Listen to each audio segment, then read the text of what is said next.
Il-Kamra tal-Inġiniera laqgħet ir-riforma li qiegħed iwettaq il-Gvern fil-qasam tal-kostruzzjoni. Dan permezz tal-Aġenzija għall-Bini u l-Kostruzzjoni li dalwaqt se tinbidel f'awtorità u regoli l-ġodda fil-qasam tal-bini. Riforma li l-ewlieni tagħha hu li tiġbor flimkien taħt qafas legali wieħed il-leġiżlazzjoni kollha relatata mas-settur. F'Business Breakfast dwar is-saħħa u s-sigurtà fl-industrija tal-bini, il-President tal-Kamra tal-Inġiniera Daniel Mikallef iddeskriva r-riforma bħala xi ħaġa pożittiva. Rajna din l-inizjattiva bħala xi ħaġa pożittiva ħafna.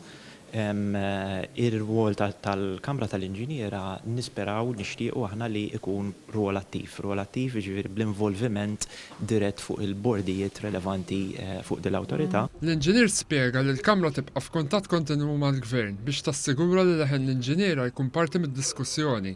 Illum il-ġurnata bil-revoluzzjoni diġitali naraw challenges ġodda li għandhom x'jaqsmu ma' s-sigurtà tal-pajjiż, għandhom x'jaqsmu ma' s-sigurtà tan-nies.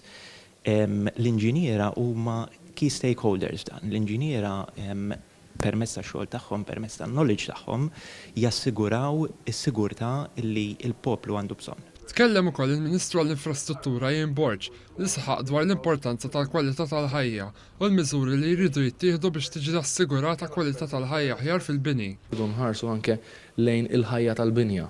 Ma jistax ikun li aħna naħsbu biss kif ser nippjanaw kif ser nibnu dik il-binja, l-binja fejn jaħdmu n-nies, il-binja fejn jgħixu n-nies, il-binja fejn jiddevertu n-nies, imma anke l-ħajja tagħha.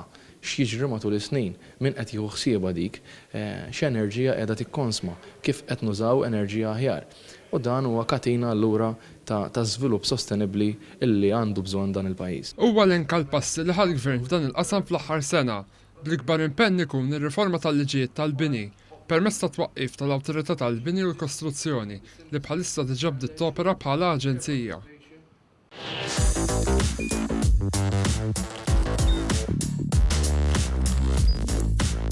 Idħol fuq one.com.mt u hemmhekk tista' tara l-programmi kollha li jxandru fuq One permezz ta' One Play.